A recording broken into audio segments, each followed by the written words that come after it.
In 5 years, Dixon's expenses will exceed our revenues, and that's a major problem. And that's why we say that right now this isn't a crisis, but in a few years it will become a crisis in Dixon. Right now on Good Morning Quad Cities, pensions for first responders, how leaders in Dixon are considering paying for police and fire pensions and working to avoid a budget crisis. Plus, how much money police are now offering for information that leads to an arrest after a man was shot to death outside of Moline City Hall on Halloween. I'm meteorologist Eric Sorensen. Get ready to battle some fog on the morning commute. We're tracking it right now on Good Morning Quad Cities. Live from WQAD, this is News 8's Good Morning Quad Cities. Good morning and welcome. It is Friday, December 14th. I'm Angie Sharp. And I'm Ryan.Jenkins in for Jonathan Katz. Thank you for joining us. If you're about to head out the door, hold on. Storm Track 8 meteorologist Eric Sorensen is here as he tracks that dense fog advisory. Yeah, it could be a factor in the morning commute, so we're leading off with that right now. 6:01, a dense fog advisory in effect not only for the metro, but all the way up toward the Wisconsin line and working through much of western Illinois. Visibilities have been down near zero in many spots here this morning. Looking live on the Quad Cities on the left side of your screen, Moline Eagle Eye, we're pointing down because we can't see on the horizon right now. Too much fog out there. 37 now at the Quad City Airport, 34 in Davenport. Another reminder, your reaction time at 55 miles per hour is very low, and that's the reason why dense fog for commuters is so dangerous. With the quarter-mile visibility, you've got 15 seconds to react. Might want to think about being a little early with respect to your morning commute. Notice the visibility still hanging on pretty low through much of the morning hours for western Illinois through north central, so we'll watch those areas. Another thing that we're going to be watching, the cooler temperatures filtering in. We're still above freezing here in the Quad Cities, but cooler temps now into the upper 20s for Dubuque to Monticello and even into the Iowa City area. No wet roadways. We're seeing that continue to push toward the east. The forecast for the next 8 on 8 with our real sky forecast showing mostly sunny skies for the afternoon. High temperatures going up right around 41 degrees. Live onto the traffic right now. You can see the I-74 bridge moving along in both directions. No slowdowns, no accidents. If that should change, we'll let you know. Another look at traffic and weather is 10 minutes away. Eric, thank you. Well, new this morning, we are waiting on police to release more information about an incident at the Loganwood apartment complex in Moline. It happened around 11:20 last night near Interstate 74. Police were seen by our crew searching a car at that complex. So far, there's no word on what happened or if anyone was hurt.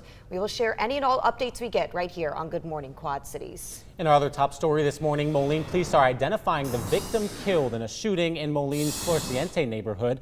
Police also released the name of the man they say took part in that shooting. Officers say they responded to a house on 8th Street and 4th Avenue on Sunday. When they arrived, they found 31-year-old William Fowler shot. Police say he was taken to the hospital but has since died from his injuries. Investigators say the home was targeted but say Fowler was not the intended target. Police have arrested 29-year-old Nathan Lutton in the case. When police tried to talk to him, they say he threatened to kill a detective and then drove off. He was later arrested in Silvis. Police say Lutton, along with 2 juveniles, are suspects in this case, and right now he is only facing death threat and fleeing charges. Meanwhile, more money is now being offered to anyone who knows what happened to Corey Harrell. Harrell was shot and killed in his car outside Moline City Hall on Halloween morning. Investigators are looking for this dark-colored SUV and say they think 2 or 3 people in that vehicle are responsible for the shooting. Crime Stoppers is offering a $2,500 reward. A private donor has pitched in another $2,500. A former Rock Island police sergeant and his wife are facing charges after Michigan police say they lied about their son's involvement in a murder. James and Barbara Chance pleaded not guilty earlier this week after being charged with perjury. Investigators say the couple lied during interviews with police about their son's involvement in the murder of 30-year-old Ashley Young. Prosecutors say their son told his parents that he dismembered Young, but they didn't tell police. James Chance served on the Rock Island Police Department from 1965 to 1989. A former Chicago police officer who's being held at the Rock Island County Jail is back in court today. Jason Van Dyke's attorneys are seeking a new trial. In October, Van Dyke was found guilty of second-degree murder in the shooting death of 17-year-old Laquan McDonald back in 2014. Sentencing was scheduled for October 31st, but the judge delayed it to give prosecutors time to prepare a response to this motion for a new trial. Police in Mason City, Iowa, near the Minnesota border, say they're close to a break in the cold case of an Iowa news anchor who went missing more than 20 years ago. Jody Husentruitt went missing while heading to work back in June of 1995. Police say there was evidence of a struggle in her apartment parking lot. She's still missing and was declared legally dead in 2001. No one has been charged in this case. The development in the case is being featured on an episode of 48 Hours this weekend, and producers of the show say they will showcase new information. The Davenport Police Department is using a new tool that could help them solve more crimes and faster. The NIBIN system can connect different crime scenes. News 8's Marissa Sulek explains how.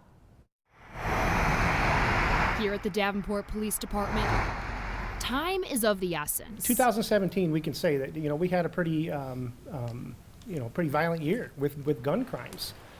We have devoted a lot of time, effort, and energy as an agency to the investigations of gun crimes and keeping our public safe.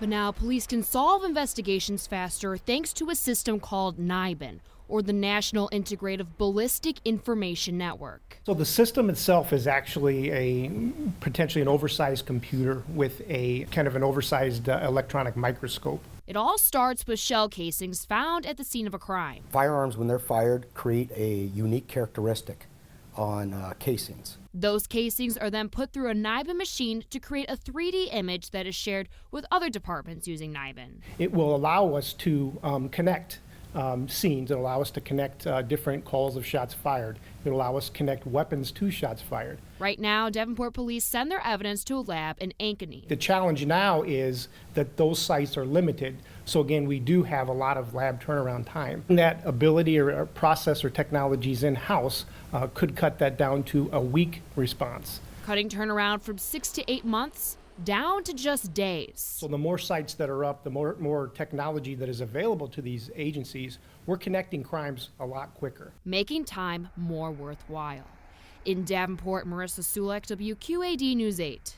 So far, Des Moines has been the only city in Iowa to have the NIBIN system. According to Davenport Police, they plan to work with other Quad City area departments to use the new system and help solve crimes. Illinois Governor-elect J.B. Pritzker is back in Illinois after a meeting with President Donald Trump. I founded 1871, which is named this year as the world's best business incubator. And as I've been speaking with your daughter, I've also been a national advocate for early childhood education. President Trump invited all the newly elected governors to the White House for a meet and greet. Pritzker took part in a roundtable discussion on workforce development, infrastructure, veterans affairs, and the opioid epidemic. He says he will work with the president even though he disagrees with him. I had the opportunity to advocate for infrastructure during the course of our conversation with the president. Well, he seemed to be in a good mood, and he was welcoming of all of the governors who were there. And we had a good conversation about the issues that are important to us. I think it's important that I work with the administration and with our federal officials because there really is so much that we need to get done here in the state. Pritzker was one of 13 governors invited to the White House for these meetings. Vice President Mike Pence and daughter Ivanka Trump were also there. City leaders in Dixon, Illinois are trying to figure out how to pay for rising pension costs for police and firefighters. Last night, a special meeting was held. The city manager says Dixon is going to have a budget crisis in 5 years if they don't come up with a solution. He says the city's share of the pension payment was just over $1.7 million for fiscal year 2019, but it's going to rise to $2.2 million by the year 2024. And so in 5 years, Dixon's expenses will exceed our revenues, and that's a major problem. And that's why we say that right now this isn't a crisis, but in a few years it will become a crisis in Dixon. It's one of the things that are promised to you is when you start on. Younger guys don't really think of it that much when they first join, but as you get older and start getting the aging process, you start thinking, hey, this is pretty important.